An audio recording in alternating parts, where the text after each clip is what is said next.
Ok les gars, on se retrouve aujourd'hui pour parler de mon petit pronostic. Il y a beaucoup de personnes qui m'ont écrit en privé pour me demander Victor, vas-y, fais-nous un pronostic par rapport au huitième de finale de Ligue des Champions, les matchs allés.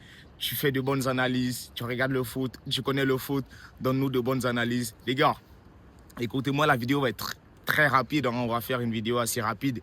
Il y a quoi? 8 matchs. Aujourd'hui, je pense qu'on a Newcastle-Barça, le match qui nous importe le plus. On a Bayern-Atalanta et je pense qu'on a Liverpool-Galatasaray.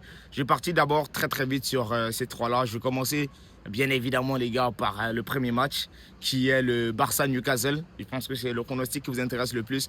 Alors, on a un Barça qui n'est pas avec ses meilleurs éléments. On n'a pas nos latéraux, Koundé, Baldé. Donc, grosso modo, même Frenkie de Jong, on va considérer comme un titulaire d'Antiflick qui n'est pas là. Il y a beaucoup de joueurs qui sont sous la menace de suspension. S'ils prennent un carton jaune, Gérard Martin, Fermin Lopez, Lamine Yamal, ça risque d'être compliqué. Et même Marc Casado, s'il prend un carton jaune, il est suspendu pour les huitièmes.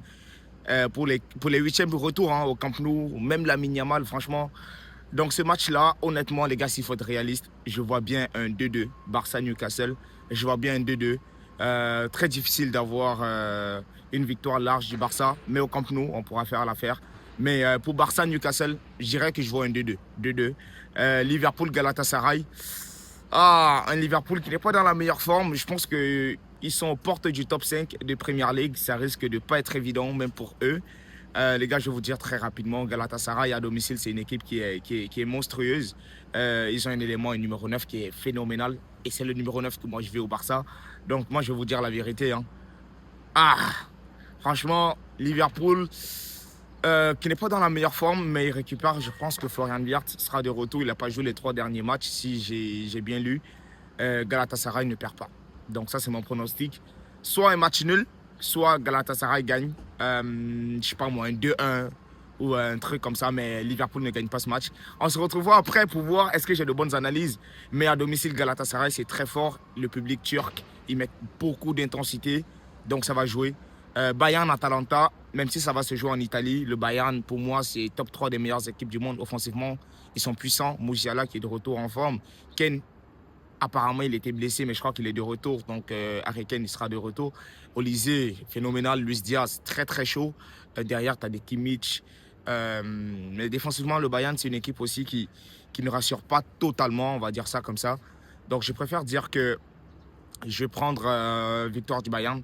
On va prendre aucun risque. Victoire du Bayern. Je dis peut-être un 3-1. 3-1 ou un 2-0 cash.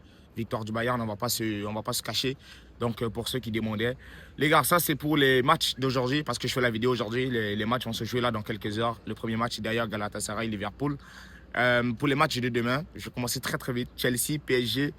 Chelsea, j'ai vu leur match là. Je crois qu'ils ont fait beaucoup de rotation pour leur match de coupe. Face à une D2 ou une D3 en Angleterre. Et les équipes anglaises ça joue très fort.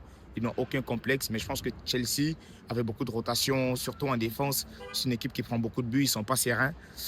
Je partirais très bien. Le PSG là en ce moment, c'est pas fameux, mais je pense que les gars, attention, c'est les champions en titre. Et le PSG, il suffit d'un bon match, ils sont relancés. Luis Enrique, je me méfie totalement de lui, de la même manière que je me méfie énormément de Pep Guardiola avec Man City. Donc je vous dis honnêtement, premier match, ça se joue au Parc des Princes. Là, le PSG ne perd pas. Même si ils ont été menacés par Monaco, c'est un peu comme leur bête noire. Chelsea, dernièrement, ils ne sont pas totalement sereins. Changement d'entraîneur, bonne dynamique, ouais. Palmer, ouais. Mais au Stamford Bridge, chez eux en Angleterre, je pense qu'ils peuvent faire un résultat au match retour. Mais au match aller, je vois victoire de Paris 3-1. Victoire de Paris 3-1 ou une victoire de Paris 2-1 ou ouais, 3-1 ou 2-1. Je vois Paris s'imposer. Ça, c'est clair. Il ne faut pas minimiser le PSG. Et par rapport à demain, je vais garder le meilleur pour la fin. Je vais aller sur Sporting contre le club là, de Bodo Glimt. Et ils ont fait la sensation. Sporting contre Bodo Glimt, c'est très fort. Honnêtement, Bodo Glimt qui tape l'Inter aller-retour. Ils vont jouer chez eux là-bas. C'est un stade qui est très froid. Ils sont préparés mentalement, ils sont là. Le Sporting, je ne les vois pas s'imposer. Donc, je dirais victoire de Bodo Glimt ils vont faire une victoire au forceps, tout simplement. Je les vois. Peut-être le Sporting au Portugal pourra faire au match retour sensation pour se qualifier, pour jouer les quarts de finale contre Arsenal probablement. Mais non, je vois quand même Bodo Glimt s'imposer. Arsenal qui va jouer Leverkusen, je vois tout simplement Arsenal s'imposer. On ne va pas tourner autour du pot. Arsenal aujourd'hui, c'est l'équipe la plus équilibrée du monde. Donc, s'il faut le dire comme ça, Arsenal, c'est une équipe qui est très, très solide. Même s'ils n'ont pas le meilleur football, défensivement, ils sont bons sur les coups de pied arrêtés. Ils sont bons. C'est une équipe qui te menace. Ils ont un Bukayo Saka qui, je pense, que voudra s'affirmer. Il voudra s'affirmer. Je vous dirais tout simplement que Arsenal va s'imposer.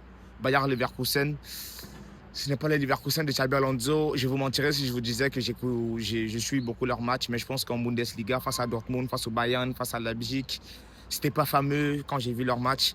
Donc, ils n'ont pas les meilleurs éléments pour se rassurer, même s'ils ont des petits éléments. Ils sont de temps en temps la jeunesse qui fait sensation. Mais Arsenal, c'est beaucoup trop fort. Donc, match à l'extérieur, en Allemagne pour Arsenal, mais je vois Arsenal s'imposer un petit 2-0 ou un petit 1-0, 2-0, 1-0. Mais victoire d'Arsenal. Et le meilleur pour la fin, Real Madrid, Manchester City. Je vous ai dit, je me méfie beaucoup de Pep Guardiola. Il y a eu tellement d'affrontements. Je crois qu'il y a eu une dizaine d'affrontements entre les deux. Mais Manchester City a beaucoup de mal à s'imposer au Santiago Bernabéu. Le Real n'est pas sur une bonne phase. Mais attention les gars, attention au piège. Ce n'est pas un Real fameux. Mais je pense qu'avec l'orgueil, ils voudront montrer quelque chose. Donc ils vont essayer de se découvrir. Mbappé, apparemment, qui s'est entraîné. Je ne sais pas si c'est une rumeur, si c'est vrai. Mais non. Là, sur Real Madrid City, c'est sûr qu'à l'Etihad, City va le faire. Ils vont se qualifier. Mais au Bernabéu, je vois bien un match nul. Je vois un match nul. Bizarrement, tout le monde verrait une victoire. Mais je vois bien un match nul. Peut-être 2-2, 1-1. Mais j'ai envie de dire victoire de City. Mais non, je vois un match nul. City, Real, je vois un but de Vinicius. City, défensivement, qui n'est pas fameux. Ils ont perdu là dernièrement contre Nottingham. J'ai vu le match. J'étais déçu, mais ils ont fait un bon match contre Newcastle. Les gars, j'ai envie de changer mon prono. Mais j'ai envie de vous dire que City s'impose. Mais non, City se qualifie. Mais non, je pense que match nul au Santiago. Le City de Pep, ils ont du mal à s'imposer là-bas. Mais on aimerait tous qu'ils puissent s'imposer, tout simplement. Parce que ce Real est nul. Et je ne dirai jamais assez. Donc les frères, laissez-moi savoir ce que vous pensez de mon pronostic. Dites-moi en commentaire. Et on fera une vidéo pour réagir à ces pronostics-là. Qu'est-ce que j'avais dit et qu'est-ce qu'il en est. Et par rapport au match retour, on fera le même exercice. On fera le même exercice pour les quarts, les demi et même la finale. Et pour les autres compétitions, si vous le souhaitez. Prenez bien soin de vous les frérots. Et surtout, bonne semaine de Ligue des Champions. N'oubliez pas, le plus important, c'est la santé. Le foot n'est qu'une passion. On est ensemble.